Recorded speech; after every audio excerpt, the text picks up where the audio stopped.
अमृत में यहाँ पर समझा रहे हैं कि हर विषय को अनेकांत दृष्टि से समझना चाहिए। एक तरफ स्त्रियों से आत्मरक्षा करो, दूसरी तरफ ये तुम गृहस्थ हैं और आपकी धर्म पत्नी धर्म के साथ में सुख दे रही है, तो उसको उन्होंने अमृत रूप कहा। स्त्री और श्री गृहस्थी के पास क्या हो गया? इस लोग गृहस्थ के पास धर्मात्मा पत्नी है और धन है, आज्ञाकारी संतान है। इससे बड़ा कोई स्वर्ग नहीं है उनके पास। एक गृहस्थ है, पत्नी धर्मात्मा मिल जाए जो कि आपकी बात को सुनने वाली हो, धर्म में साथ देने वाली हो, और संपत्ति इतनी तुम्हारे पास हो कि परिवार का पालन होता हो। जब मन में दान करने के भाव आए तो हाथ संकुचित ना हो, दान देकर मुस्कुराए जीवन, जहाँ श्रेष्ठ कार्य हो रहे वहाँ आगे बढ़ जाए। इसके साथ साथ संतान आज्ञाकारी हो, निगाहों में जीने वाली हो। ऐसा परिवार जिसका है वो तो मनुष्य गति में स्वर्ग की अनुभूति ले रहा है। जैसे मुनि संघ है, गुरु ज्ञानी हैं, गुरु भाई ज्ञानी हैं, सब गुरु की आज्ञा में रहने वाले हैं, परस्पर में वात्सल्य है, एक दूसरे सुख दुख में साथ देने वाले हैं। आप विश्वास मानिए, आप देखो भगवद गीता ना मरण खंड का जैसे ग्रंथ पूरे लक्षण दिखते हैं। हमारे एक भी साधु कोई कष्ट होता है, दूसरा साधु तुरंत पहुंच जाता है। बोलो सम किस सागर, इसमें तो प्रशंसा करना चाहिए अपन को। तुरंत सहयोग, कोई का श्वास खराब तो प्रतिगुण करने सुनाने पहुंच जाते हैं। अंतरा है, कोई श्वास चल नहीं पा रहे, पास में पहुंच जाते हैं। श्रावकों से ये छतरी लगा दे इनको। ऐसा वात्सल्य जिस संग में हो, वो संग क्या है? सिद्ध सलाह पर जब पहुंचेंगे तब पहुंच जाएंगे। यही इनकी वर्तमान में साधु जीवन में निर्विकल्पता चल रही है। यही तो परमानंद की धारा चल रही है। ऐसा संग होना चाहिए।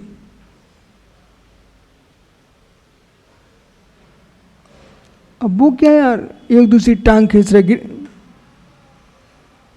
कि कोई शिष्य गुरु के पास नहीं पहुंच पाए, हमारा गुरु भाई गुरु के पास तक नहीं पहुंच पाए, अपनी बात भी नहीं रख पाए, बीच में इसको डिस्टर्ब कर दिया जाए। वो भाई वो तो तड़प तड़प के घुट घुट के को संग के बाहर जाए, आत्महत्या कर डाले। नहीं, अपनी बात को अपने गुरु को बताए। सुन कि नहीं? और कुछ ऐसी बातें भी हैं जो स्वयं के विचार हैं, उन विचारों को समझ लो, फिर उन विचारों पर विचार करो। और थोड़ी देर बाद में आपके स्वयं के विचार हैं ना, सार्थक सागी वे व्यर्थ दिखाई देंगे स्वयं को ही। बोले इन विचारों से सब हमारे शत्रु बन जाएंगे, ये विचार हमारे शत्रु हैं, उन विचारों को हटा दिया। नहीं, उसका परिणाम ही निकला। इसलिए क्या ना, विचार के अंदर सम के सारे बहुत सारे ऐसे विषय हैं, यदि हर व्यक्ति यदि समझ लेना तो विचार पर विचार करो, ये पॉइंट है ना बहुत गहरा है। चाहे तुम श्रावक हो, चाहे तुम साधु हो, राजनेता हो, धर्मनेता हो, किसी पक्ष को, व्यापारी हो, कोई भी पक्ष में हो, विचार समझना चाहिए।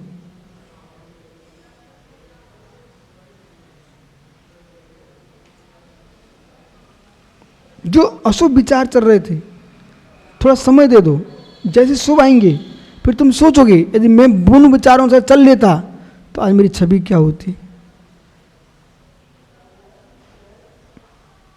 भैया, संपत्ति महान कि यश महान?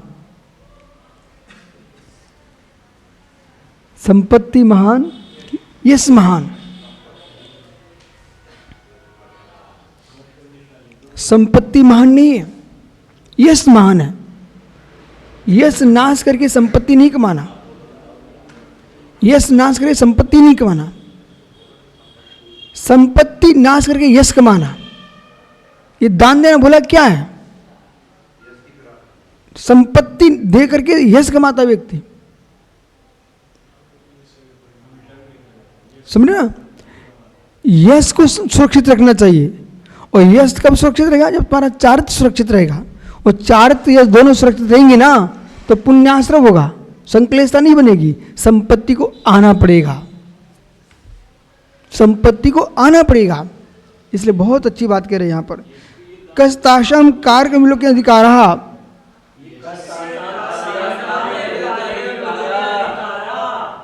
ये विकल्प मानी को आते हैं, लेकिन वास्तव में जो धर्मात्मा जीव वो विकल्प ही नहीं लाता, उसको तो ऐसे मिलता ही है नियम से।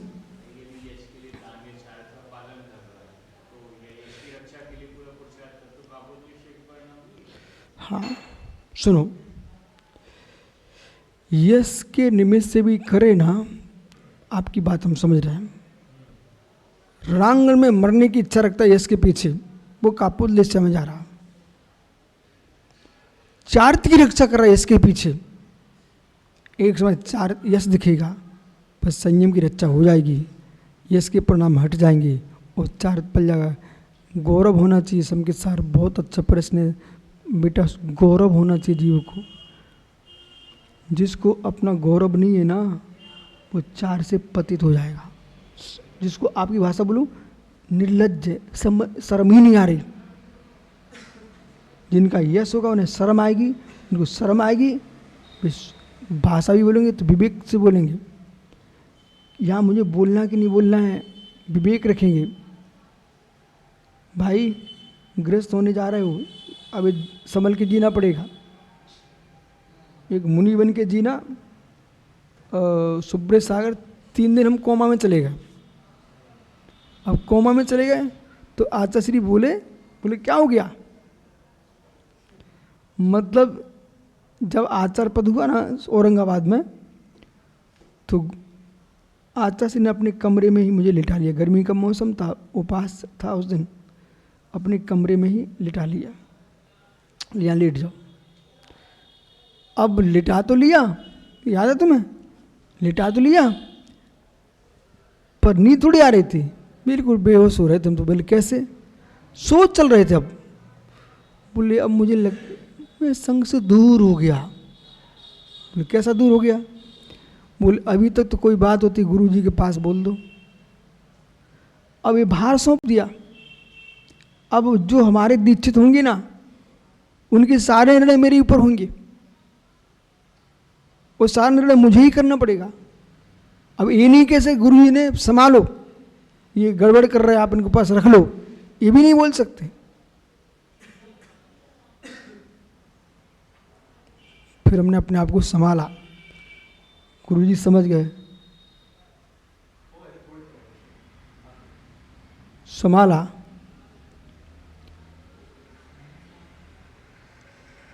चल रहे कि हुए तो संभालते संभालते जाओ संजय के पास।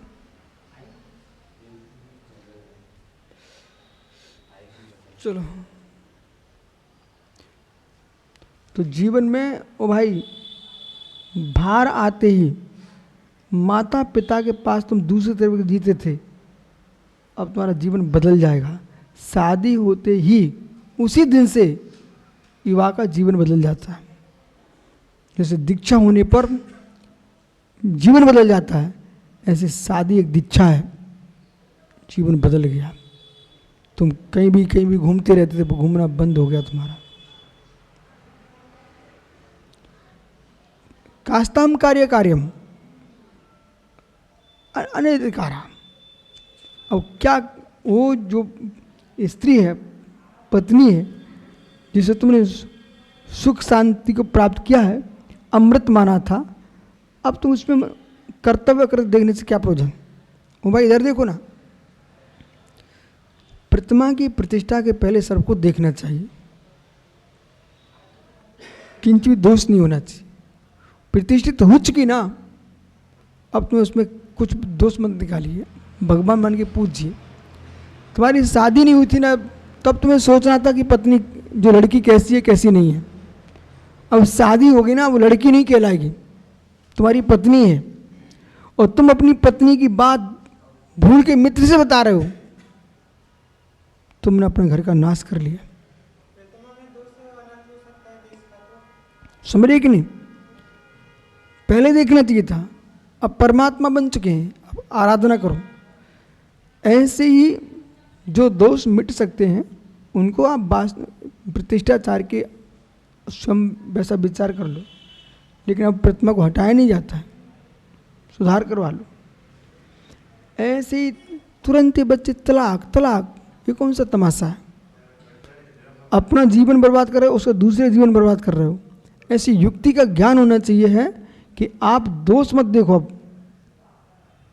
कर्तव्य अकर्तव्य देश ने क्या प्रयोजन? कोई प्रयोजन नहीं रहा, क्योंकि उनका स्वभाव कोमल होता है। बुद्धवानों के हृदय दोषों दृष्टिपात न करते हुए उनकी नैतिक शिक्षा सन्मार्ग में लगाने का विचार करना चाहिए। और यदि घर को अच्छा रखना चाहते हो तो शादी होते ही तीर्थ बंदना करो और अपने घर में स्वाध्याय की परंपरा डाल दो। शाम को स्वाध्याय करना प्रारंभ कर दो बेटा। कुछ नहीं, हमारे घर की परंपरा ये, ऐसा करके स्वाध्याय कराओ। स्वाध्याय सुनने से बहुत परिणाम शांत हो जाते हैं। कर्तव्य का बोध होता है। हर प्रकार के शास्त्र हैं, तुम क्या चाहते हो। दीक्षा के काल में लोग हमें पकड़ के जब ले जाते थे ना, तो हम मालूम क्या करते थे, दिन में बे सारे प्रकरण निकाल के रख लेते थे और शाम को स्वाध्याय करते थे। अब बे राग में ही प्रकरण निकालते थे हम। तो एक भाई तो बोल ही पड़ा, बोले बहुत चतुर है आदमी। बोले मतलब क्या?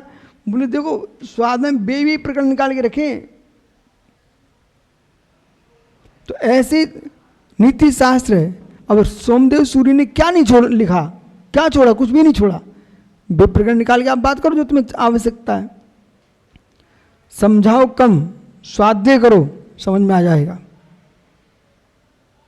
ज़्यादा समझाने से लोग टूटते हैं। बार बार मत समझाइए, स्वाध्याय कीजिए, स्वयं भी समझ जाओगे, दूसरा भी समझ जाए। ठीक है? इसलिए कर्तव्य का ज़्यादा विकल्प मत करो, सरलता का व्यवहार करो। शेष आगे विचार करेंगे।